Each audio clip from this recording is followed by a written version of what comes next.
Salut à tous, ici Yannick Le Marchand Bien, j'espère que tout roule pour vous et que vous faites des très bonnes affaires. Aujourd'hui, je voudrais adresser une question qu'on me pose assez souvent et c'est combien rapporte une opération de marchand de biens? Alors juste avant de traiter cette question, je vous invite, si ce n'est pas encore fait, à vous abonner à ma chaîne et appuyer sur la petite cloche juste à côté pour que vous soyez informés de la sortie de mes prochaines vidéos. Donc ceux qui ont l'habitude de suivre ma chaîne et de regarder un petit peu mes vidéos et d'écouter les réponses que je fais aux questions qu'on me pose, commencent déjà à deviner à peu près la réponse que je vais faire à cette opération. Et oui, vous avez deviné la réponse à la question combien gagne un marchand de biens ou combien rapporte une opération de marchand de biens, c'est ça dépend. Alors dans cette vidéo, en fait, je vais traiter des différents points qui vont conditionner la marge que vous allez pouvoir gagner sur une opération de marchand de biens.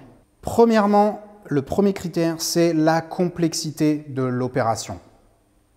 En immobilier, il faut savoir que ce que vous savez, les connaissances que vous allez accumuler vont faire la différence entre une marge moyenne ou une petite marge et une marge exceptionnelle. C'est-à-dire que si vous allez sur une opération qui est globalement peu complexe, une rénovation, on va dire par exemple, eh bien ça c'est une opération simple que beaucoup de personnes peuvent réaliser même si elles n'ont pas énormément de connaissances. Parce qu'aujourd'hui, le savoir, globalement, il est assez disponible. Comment faire une réno, on sait à peu près. On fait venir des artisans, ils vous conseillent. Ou on fait venir un maître d'œuvre, il va vous conseiller aussi. Et donc, sur une rénovation, beaucoup de gens peuvent y aller. Et donc, c'est là où les marges sont quand même globalement assez réduites. Alors, ça dépend aussi des secteurs, mais globalement, quand on est sur des opérations qui sont peu complexes, les marges ne sont pas exceptionnelles. Donc, plus vous allez sur des opérations qui sont complexes, plus vous allez gagner d'argent. C'est-à-dire que plus vous allez mobiliser des connaissances dans des domaines variés, plus ça va vous rapporter. C'est-à-dire que si vous devez faire de la résolution de conflits entre des héritiers, entre des voisins, si vous devez vous y connaître en urbanisme pour déposer certaines demandes, si vous devez vous y connaître un petit peu en bâtiment pour faire de la division ou dans le code civil pour résoudre encore une fois des problèmes de voisinage, plus vous allez mobiliser de connaissances et plus votre opération va être complexe, plus vous allez gagner d'argent. Et la raison à ça, elle est simple, c'est que en fait, plus l'opération sera complexe, moins il y aura de monde et surtout moins il y aura de personnes qui sauront mettre en place cette opération.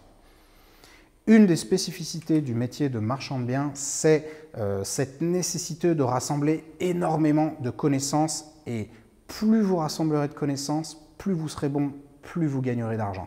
Donc, critère numéro 1, pour résumer, c'est la complexité de l'opération. Plus l'opération est complexe, plus vous gagnez. Critère numéro 2, c'est le risque que vous allez prendre sur l'opération. Alors, c'est un petit peu le corollaire du point d'avant, mais une opération peut être complexe sans pour autant être risquée. Mais en général, quand il y a de la complexité, il y a un peu de risque. Plus vous allez prendre de risques, plus vous allez gagner d'argent. C'est super simple, c'est une loi, presque une loi de nature de l'argent, on va dire. Mais regardez les gens qui prennent zéro risque dans leur vie, ils gagnent pas grand-chose et ils finissent avec un gilet jaune sur un rond-point à 65 ans.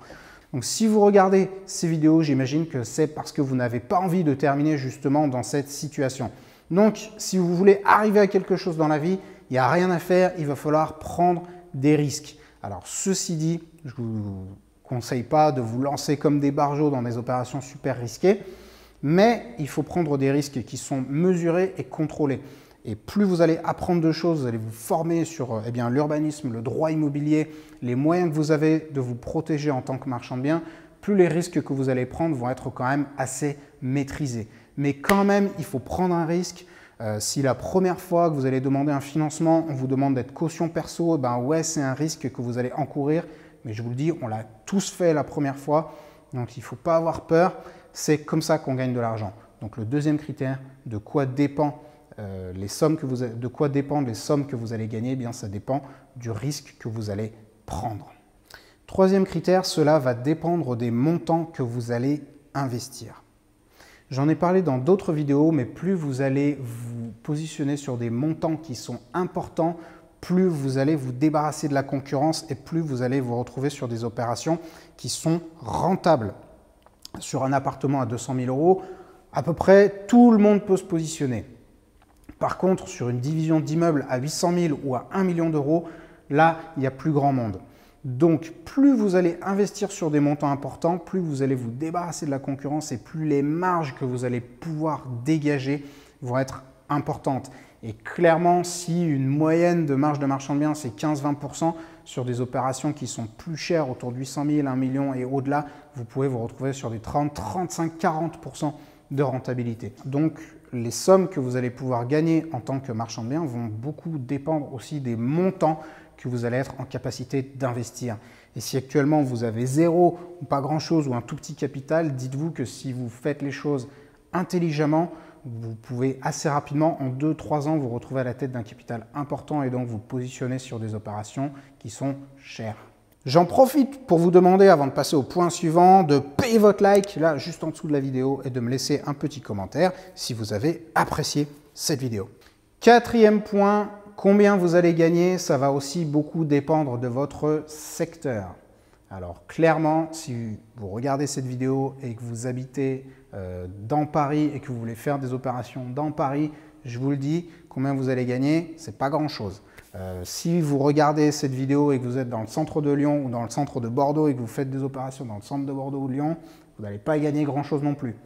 Donc là, clairement, on est sur des marges qui sont relativement faibles dans les grandes villes parce que les marchés sont en surchauffe et que c'est complètement du délire, qu'on est en concurrence avec des investisseurs locatifs, avec des gens qui achètent leur résidence principale. Bref, c'est une vraie galère, c'est un carnage. Donc, clairement, j'habite à Lyon, mais je ne fais presque jamais d'opération à Lyon parce que les marges sont trop faibles et qu'il y a trop de monde. Bref, c'est trop chiant de travailler dans les grandes métropoles aujourd'hui. Sauf quand on nous amène une affaire qui est assez exceptionnelle. Mais en général, on ne prospecte même pas dans le centre parce que franchement, il n'y a pas de gratte à gagner. Alors, il n'y a pas longtemps, j'intervenais dans un séminaire et une personne est venue me voir à la fin. Elle m'a dit « Ah, ben moi, je suis marchand de biens aussi. » Donc, on discute, très bien. Je lui dis « Mais vous êtes marchand de biens où ?» Elle me dit « Bah, je travaille dans Lyon. » Ok. Elle me dit « Mais j'ai du mal à trouver des opérations quand même. » Je dis « Ouais, mais tu m'étonnes. » Clairement, si vous voulez vous faire des grosses marges, il faut sortir des centres-villes, il faut sortir des grandes métropoles et des premières et deuxièmes couronnes. En général, à partir de la première, on commence à trouver. Deuxième couronne, ça commence à devenir un peu plus intéressant. Donc le quatrième critère, encore une fois, pour déterminer combien vous allez gagner en tant que marchand de biens, c'est le secteur dans lequel vous travaillez. De façon générale, une bonne marge de marchand de biens, pour répondre de façon un peu générique à la question que j'ai posée au début de la vidéo, c'est une marge d'environ 20%. Alors, je parle bien entendu de marge brute, hein, je ne parle pas de la fiscalité ou autre, parce que c'est plus complexe que ça. La fiscalité, encore une fois, elle ne se fait pas par opération, mais elle se fait sur l'exercice comptable. Donc, je parle toujours de marge brute, mais à partir de 20%, ça commence à être déjà très intéressant. Il y a des marchands de biens qui se contentent de moins, qui se contentent de 15, des fois de 10%. Donc, clairement, je trouve que ça ne vaut pas le travail qui est investi, le temps qu'on y passe et le risque qu'on prend. Donc, à mon avis, si vous êtes sur une opération qui a moins de 15% sur le papier, n'y allez pas parce que vous allez voir la marge réelle, elle est toujours un petit peu inférieure à la marge théorique qu'on a calculée sur le papier. Donc, si vous êtes en dessous de 15%, je ne vous conseille pas d'y aller.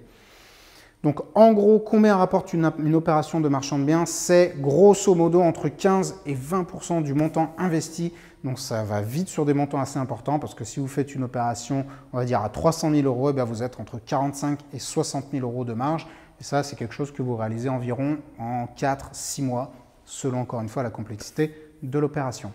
Il faut aussi comprendre qu'une fois que vous aurez réalisé une ou deux opérations réussies, la banque vous fera confiance et vous pourrez commencer à enchaîner les opérations, à vous servir de l'effet de levier sur le capital que vous aurez gagné et votre argent va faire des petits. Et c'est comme ça que vous allez assez rapidement accumuler un capital qui est vraiment très très conséquent. Honnêtement, c'est un métier sur lequel vous pouvez vous gaver si vous faites les choses avec professionnalisme. Et moi, j'en vois tous les jours qui malheureusement font ce boulot pour pas forcément grand-chose parce qu'ils ne font pas les choses correctement. Et moi-même, quand j'ai démarré sur mes 2-3 premières opérations, eh bien, j'ai réalisé des marges qui étaient franchement pas exceptionnelles parce qu'il y a beaucoup de choses que je ne savais pas et c'est aujourd'hui ce que j'enseigne à mes élèves dans mes formations en ligne et dans mes formations présentielles. Donc, encore une fois, si vous voulez vous lancer dans ce métier, je vous conseille d'apprendre à faire les choses, que ce soit avec moi ou avec quelqu'un d'autre, on s'en fout, mais apprenez à les faire pour bien utiliser votre temps à bon escient. Ouais, j'espère que cette vidéo vous aura plu. Encore une fois, s'il vous plaît, abonnez-vous à ma chaîne, payez votre like, laissez-moi un petit commentaire et je vous dis à la prochaine.